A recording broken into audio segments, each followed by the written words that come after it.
मेरे देश और दुनिया के हर स्टूडेंट को मेरा यानी प्रदीप सर का बहुत बहुत आशीर्वाद। जी हाँ डियर स्टूडेंट्स, तो पिछले क्लास में हमने कहाँ तक पढ़ा था इसकी एक झलक देख ली जाए। आज हम लोग क्या पढ़ने वाले हैं वो भी देख लें। मैंने बताया था इस बॉक्स में ये चार बॉक्स थे एक सब्जेक्ट का। इस ब्लू लाइन के ऊपर ये जो ब्लू लाइन था, इस ब्लू लाइन के ऊपर का मामला सब्जेक्ट का था। ये बॉक्स सिंगुलर सब्जेक्ट, ये सिंगुलर ऑक्सिलरी वर्ब, और इसके नीचे जो ये बॉक्स है ये प्लूरल सब्जेक्ट का और ये प्लूरल ऑक्सिलरी वर्ब का था। सिंगुलर ये प्लूरल सब्जेक्ट जो है वो सिर्फ प्लूरल ऑक्सिलरी वर्ब को ले सकता है, जैसे दे है उसके साथ साथ सिर्फ आर, वर, हैव या डू नॉट यही ऑक्सिलरी वर्ब यूज हो सकते हैं। और जो सिंगुलर सब्जेक्ट थे यही जैसे है या सी या इट, इनके साथ सिर्फ सिंगुलर ऑक्सिलरी वर्ब जैसे is, was, has he use हो सकते थे। फिर हमने देखा था कि एक ऑक्सिलरी वर्ब बाकी सारे सब्जेक्ट से प्रैक्टिस करना था। उसके बाद फिर एक सब्जेक्ट और बाकी सारे ऑक्सिलरी वर्ब का यूज करना था। इसी तरह से प्लूरल में भी करना था, एक ऑक्सिलरी वर्ब और बाकी सारे सब्जेक्ट का उसके साथ प्रैक्टिस करना था। फिर एक सब्जेक्ट और बाकी सारे ऑक्सिलरी वर्ब का उसके साथ प्रैक्टिस करना था। तो ये हमने देख लिया, एक ऑक्सिलरी वर्ब सारे सब्जेक्ट, फिर एक सब्जेक्ट सारे ऑक्सिलरी वर्ब उसके साथ इसका प्रैक्टिस, फिर एक ऑक्सिलरी वर्ब सारे सब्जेक्ट, फिर एक सब्जेक्ट और उसके साथ सारे ऑक्सिलरी वर्ब का प्रयोग। ये तो हम लोग कर चुके थे। अब हम लोग आज के क्लास को बढ़ाते हैं आगे। Hello all my dear students. Dear students, ये जो मैं आपको पढ़ा रहा हूँ अभी, ये आपके लिए बहुत ही जरूरी है।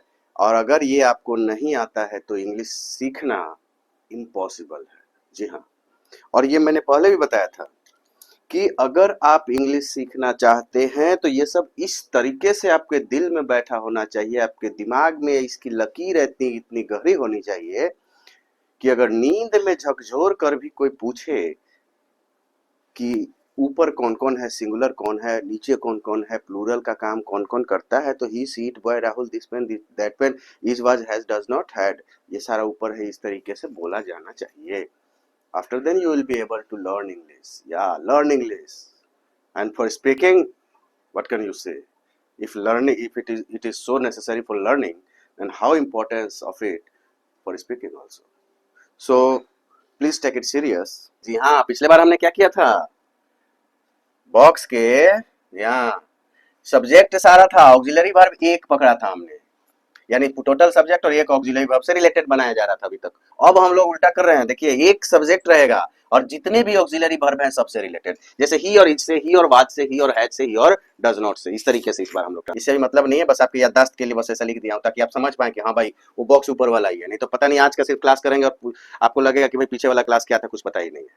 अभी हमने क्या किया था, एक इज को पकड़ा था, फिर वह से, सी से, इट से, बॉय से, दिस पेन से और दैट पेन से, इस सारे से रिलेटेड और इच से रिलेटेड बना लिया हमने।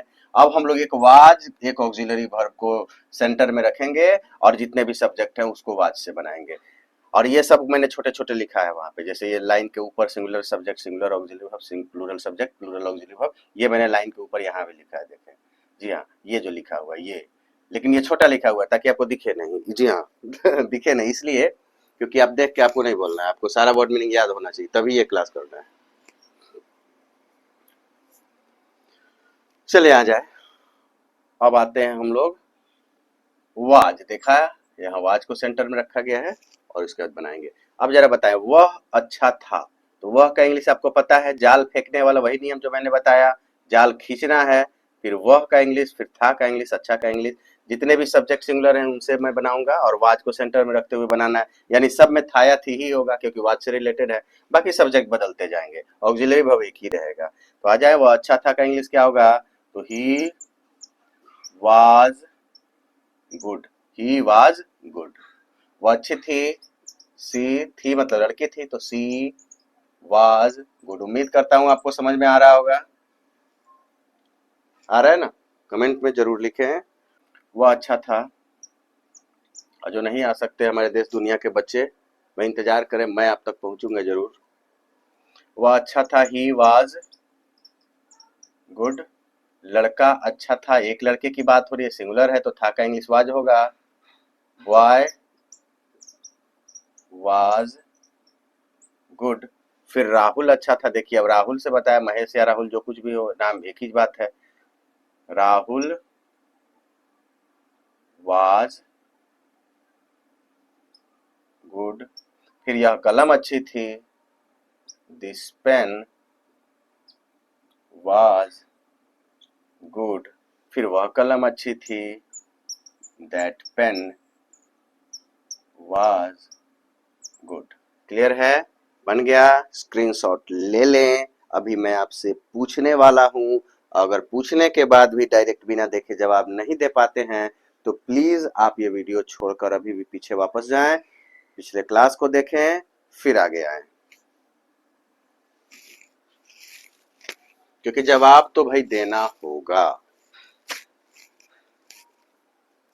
और जिसके भी आवाज से, जी हाँ बाउंसर साहब देखिएगा, जो भी आवाज न निकाले मेरे पूछने पे, हाँ उसका थोड़ा इलाज कर दीजिएगा। वह अच्छा था का इंग्लिश क्या होगा? He was good.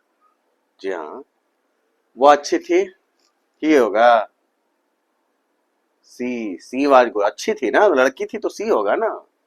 फिर यह अच्छा था, इट वॉज गुड, इट से रिलेटेड है, चलो इट बोले। फिर बॉय से, लड़का अच्छा था, बॉय वॉज गुड। बॉय के बाद महेश था, he she boy Rahul and Mohan, Rahul Mohan this pen that pen था ना ऊपर में। फिर is was has does not था ना ऊपर, नीचे they we boys Rahul and Mohan this this pens those pens था। फिर are were has, are were have, don't had, ये सब था नीचे। ये सब पहले ही मैं रटवा चुका हूँ, याद करा चुका हूँ आपको। फिर देखें यहाँ पे राहुल अच्छा था, तो राहुल, अभी हम लोग ऊपर के सिंगुलर सब्जेक्ट और एक ऑक्सिलरी वर्ब वाज को से रिलेटेड ट्रांसलेशन बना रहे हैं। राहुल अच्छा था, राहुल वाज गुड। यह कलम अच्छी थी, दिस पेन वाज गुड। फिर दैट पेन आएगा, फिर वह कलम अच्छी थी तो that pain was good. Clear है? उम्मीद करता हूँ समझ में आ रही होगी आपको। और यहाँ अगर ना समझ पाए तो फिर आप इंग्लिश सीखना आपके लिए बहुत मुश्किल हो जाएगा, ये बात भी आप समझ के रखें। इसलिए मैं जो बोल रहा हूँ पीछे का सारा याद होना ही चाहिए, after then you can learn English. तो you must remember all those word meanings. या अभी तो क्या, अभी तो पहला क्लास है, ऊपर सिंगुलर नीचे प्लूरल, कुछ सब्जेक्ट हैं, कुछ ऑक्सिलरी वर्ब, ये कोई बहुत बड़ा मसला तो है नहीं।